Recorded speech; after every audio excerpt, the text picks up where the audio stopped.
किराना पहाड़ी ਦੇ ਵਿੱਚ ਅਟੈਕ ਹੋ ਗਿਆ ਮਜ਼ਾਰ ਅਟੈਕ ਹੋਇਆ ਦੂਜਾ ਇੱਕ ਹੋਰ ਅਟੈਕ ਹੋ ਗਿਆ। आपणही हा व्हिडिओ सोशल मीडियावरती बघितला असेल। सध्या हा सोशल मीडियावरती व्हिडिओ खूप जास्त प्रमाणामध्ये पाहिला जातोय। नसेल पाहिला तर हा जो व्हिडिओ आहे हा किराना हिल्सवरचा भारतानं अटॅक केल्याचा दावा केला जातोय पाकिस्तानमधल्या। तर हा सोशल मीडियावरती व्हिडिओ सध्या प्रचंड व्हायरल आहे। याचं सत्य काय आहे हे आपल्याला या व्हिडिओच्या शेवटापर्यंत कळणार आहे। शिवाय किराना हिल्स जे आहे ते नेमकं काय आहे, पाकिस्तानच्या न्यूक्लिअर स्टोरेज सेंटरवरती भारतानं हल्ला केलाय का, सरगोदामधल्या अण्वस्त्र साठ्यांवर भारतानं हल्ला केलाय का, पाकिस्तानमध्ये भूकंप येण्याची कारणं या मागेच आहेत का, या सगळ्या प्रश्नांची उत्तरं जाणून घेण्यासाठी हा व्हिडिओ शेवटपर्यंत नक्की बघा। आपण मुंबई तक बघताय आणि मी निलेश। पाकिस्ताननं भारताच्या वेगवेगळ्या शहरांवरती हवाई हल्ले करण्याचा प्रयत्न केला आणि त्यानंतर भारतानं दुप्पट वेगानं पाकिस्तानवरती हल्ले केले आणि पाकिस्तानचे हल्ले परतवून सुद्धा लावले। भारतानं 9 आणि 10 मेच्या मध्यरात्री पाकिस्तानमधल्या वेगवेगळ्या एअर बेसेसला लक्ष्य केलं आणि पाकिस्तानी एअरफोर्सचे 8 ते 9 एअरबेस भारतानं उडवून दिले। अगदी सरगोदापर्यंत हा एअर स्ट्राईक केला गेला। भारतानं किराना हिलवरती हल्ला केल्याची सोशल मीडियावरती चर्चा सुरू झाली। याचं कारण हा व्हायरल झालेला व्हिडिओ। DGMOची जी पत्रकार परिषद झाली त्या पत्रकार परिषदेमध्ये एका पत्रकारानं सुद्धा हा प्रश्न विचारला।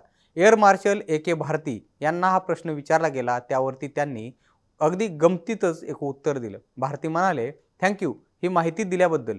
किराना हिल्स जिथं आहे तो पाकिस्तानचा अण्वस्त्र साठ्याचा तळ आहे हे आम्हाला माहितीच नव्हतं आणि आम्ही अशा कुठल्याही ठिकाणी हल्ला केलेला नाही, असं भारती यांनी स्पष्ट केलं। सोशल मीडियावर फिरणाऱ्या अनेक दाव्यांमध्ये असं सांगितलं जातंय की भारतीय सैन्यानं ऑपरेशन सिंदूर दरम्यान पाकिस्तानच्या सरगोदामधल्या अण्वस्त्र साठ्यांवरती हल्ला केला। सरगोदामधलं जे मुशफ एअरबेस आहे ते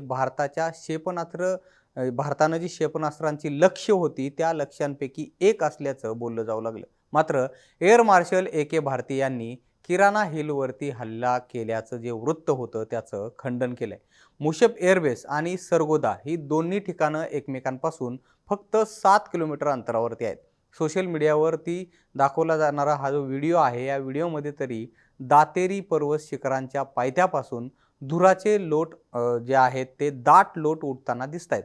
हाय रेझोल्युशनची जी प्रतिमा आहे उपग्रहावरनं घेतलेली ती प्रतिमा नसल्यामुळं किराना इथले अण्वस्त्र साठा जर असेल तर त्याचा खात्मा केला आहे की नाही याची पुष्टी करणं जे आहे ते कठीण होत आहे। सोशल मीडियावरच्या व्हायरल फुटेजमध्ये जर आपण बघितलं तर आजूबाजूच्या शिखरांवरून धूर येत असल्याचं दिसून येतंय। इंडिया टुडेच्या ओपन सोर्स इंटेलिजन्स टीमनं या संदर्भामध्ये एक रिसर्च केला। जिओ लोकेशनच्या आधारावरून धुराचं हे जे ठिकाण आहे ते आसपासच्या शिखरांजवळ जात असल्याचं दिसतंय। मात्र एअर मार्शल भारती यांनी किराना हिलवरचे जे अणुसंपत्तीच्या अस्तित्वाबाबतचीच माहिती नाकारलेली आहे। किराना हिल्स आता नेमकं कसं आहे आणि केव्हापासून ओळखलं जाऊ लागलं ते आता आपण थोडक्यात जाणून घेऊयात। 2023च्या अहवालातून किराना हिल्स आणि जवळपासच्या भागांना सब क्रिटिकल न्यूक्लिअर टेस्ट साईट म्हणून ओळखलं गेलं होतं, जे पहिल्यांदा bulletin of the atomic scientist नावाच्या एका NGOनं पब्लिश केलं होतं। या अहवालात म्हटलंय की या ठिकाणी युद्ध सामग्रीची साठवण TEL अर्थात ट्रान्सफर इरेक्टर लॉन्चर गॅरेज किमान 10 भूमिगत साठवण सुविधा आहेत असं या अहवालामध्ये सांगितलंय। हे निष्कर्ष न्यूक्लिअर नोटबुकचा एक भाग सुद्धा होते। जागतिक सुरक्षेवरती आंतरराष्ट्रीय थिंक टँक असलेल्या फेडरेशन ऑफ अमेरिकन सायंटिस्टच्या शास्त्रज्ञांनी लिहिलेल्या न्यूक्लिअर नोटबुकचा हा एक भाग होता। शास्त्रज्ञांनी बुलेटिनसाठी यामध्ये असं लिहिलंय की सोशल मीडिया फुटेजच्या भौगोलिक स्थानावरून असं दिसून येतंय की धुराचा जो स्रोत आहे तो अहवालात नमूद केलेल्या मिसाईल ट्रान्सफर व्हेकल स्टोअरपासून 1 किलोमीटरपेक्षा कमी अंतरावर असू शकतो। प्रभावित क्षेत्र जे आहे ते एका टेकडीवर असलेल्या रडारपासून सुमारे 550 मीटरवरती आहे। व्हिडिओचं भौगोलिक स्थान विशेषतः डोंगराच्या रचनेवर आधारित गुगल अर्थवर दिसलेल्या क्षेत्राशी बऱ्यापैकी जुळत असल्याचं दिसून येतंय। फुटेजमध्ये दिसणारी जवळची मशीद ही हाय रेझोल्युशन उपग्रह प्रतिमांशी तुलना केली तर या स्थानाची पुष्टी करते। आता सरगोदा जे किराना सोबत चर्चेत आहे ते सरगोदा हे ठिकाण नेमकं काय आहे ते सुद्धा बघा। सरगोदा जे आहे ते गॅरिसन, सरगोदा गॅरिसन हे किराणा टेकड्यांच्या आजूबाजूला वसलेलं एक मोठं कॅम्पस आहे, ज्याचा वावर पाकिस्ताननं 1983 ते 1990 दरम्यान त्यांच्या न्यूक्लिअर प्रोग्राम चालवण्यासाठी केला होता असं म्हटलं जातंय. इथं पारंपरिक दारुगोळा साठवण क्षेत्र, 10 विखुरलेले संभाव्य TEL गॅरेज दिसतात. तसेच देखभालीसाठी 2 अतिरिक्त गॅरेज सुद्धा या ठिकाणी दिसून येतात. वरिष्ठ संशोधक मॅट कोर्डा यांनी त्यांच्या अहवालामध्ये एक अहवाल केला होता. त्यामध्ये असं नमूद केलंय की देशभरातील इतर TEL सुविधांच्या विपरीत या TEL क्षेत्रामध्ये मानक लेआउट आणि परिमिती नाहीयेत. पारंपरिक दारुगोळा असलेल्या जागेच्या पूर्वेला डोंगराळ उतारावर बांधलेली एक भूमिगत साठवण सुविधा इथं आहे. हान्स एम क्रिस्टेसन आणि त्यांच्या टीमनं सुद्धा एक अहवाल प्रसिद्ध केला होता आणि त्यामध्ये असं सांगितलेलं आहे की कमर्शियल सॅटेलाइट इमेजरीच्या माध्यमातून किमान 10 भूमिगत सुविधांचा एंट्रन्स या ठिकाणी दिसून येतो. तसंच शस्त्र आणि क्षेपणास्त्र हाताळण्यासाठी आवश्यक असलेल्या सुविधा सुद्धा या ठिकाणी दिसून येतात. हल्ल्यानंतर किराणा संकुलाच्या उपग्रह प्रतिमा उपलब्ध नव्हत्या, त्यामुळं पुढचं जे विश्लेषण आहे किंवा पुढचा जो रिसर्च करणं आहे तो अवघड झालेला आहे. सरगोदा व्यतिरिक्त मिराज 3 आणि मिराज 5 या लढाऊ विमानांचं सुद्धा तैनाती करण्यासाठी पाकिस्तानची जी हवाई तळं होती त्यावरती सुद्धा हल्ले करण्यात आले होते, जे अण्वस्त्र वितरण करण्यामध्ये महत्त्वाची भूमिका बजावतात. यामध्ये मसरूर आणि शोरकोट जवळ रफिकी या 2 प्रमुख ठिकाणांचा सुद्धा समावेश आहे. आणखी एक गोष्टीची चर्चा होते ती म्हणजे मुशाफ विमानतळाच्या धावपट्टीला केलेले नुकसान.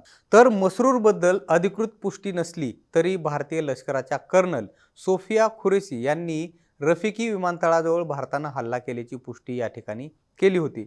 या ठिकाणच्या एका कमी रेझोल्युशनच्या म्हणजे लो रेझोल्युशनच्या उपग्रह प्रतिमेमध्ये एक खड्डा दिसून आला होता. 10 मे रोजी झालेल्या हल्ल्यानंतर मुशाफ एअरबेसच्या धावपट्टीला झालेल्या नुकसानीबाबत सॅटेलाइट इमेजरी आणि ऑफिशियल सूत्रांनी सुद्धा याची पुष्टी केली होती असं सांगितलं जाते. हा तळ लाहोरपासून 10 किलोमीटर अंतरावरती आहे आणि इथं F-16AB लढाऊ विमानं सुद्धा तैनात आहेत. या विमानांची मारा करण्याची जी क्षमता आहे ती 1600 किलोमीटरची आहे आणि ते सेंटर लाईन पायलनवरून अणुबॉम्ब वाहून नेण्यासाठी सुद्धा सक्षम आहेत. मात्र अमेरिकेशी असलेल्या वचनबद्धतेचा भाग म्हणून पाकिस्तान या विमानांचा अण्वस्त्र वाहून नेण्याच्या क्षमतेवरती संशोधन करणार नाहीये असं बोललं जाते. सोबतच जेकबाबाद जवळचं शहाबाज हवाई तळावरती नवीन F-16CD विमानं तैनात आहेत, ज्यामध्ये अनेक शस्त्रास्त्र असलेले बंकर समाविष्ट आहेत. हाय रिझोल्युशन सॅटेलाइट इमेजरी असं दाखवतंय की इथं मुख्य ॲप्रनवरती असलेल्या हँगरवर अचूकपणे हल्ला करण्यात आला होता, ज्यामुळं तिथल्या हवाई वाहतूक नियंत्रण इमारतीलाही अंशतः नुकसान झालं असावं असा अंदाज आहे. दरम्यान किराणा हिल्सवर भारताकडून हल्ल्याचे व्हिडिओ जोरात व्हायरल होत आहेत, मात्र याला भारतीय सैन्यांकडून अद्यापही दुजोरा देण्यात आलेला नाहीये. त्यामुळे यामागची वास्तविकता सांगण्याचा हा एक प्रयत्न होता. मात्र हे जे ग्राफिक्स आहेत आणि ह्या ज्या इमेजेस आहेत या इमेजेसवरून आम्ही हा क्लिष्ट प्रकार थोडासा सोप्या भाषेत समजवून सांगण्याचा प्रयत्न केला. आपल्याला याबाबत काय वाटतं हे आम्हाला तुम्ही कमेंट बॉक्समध्ये नक्की सांगा आणि मुंबई तकला जर तुम्ही सबस्क्राईब केलं नसेल तर लगेच सबस्क्राईब करून घ्या. हा व्हिडिओ पाहिल्याबद्दल धन्यवाद.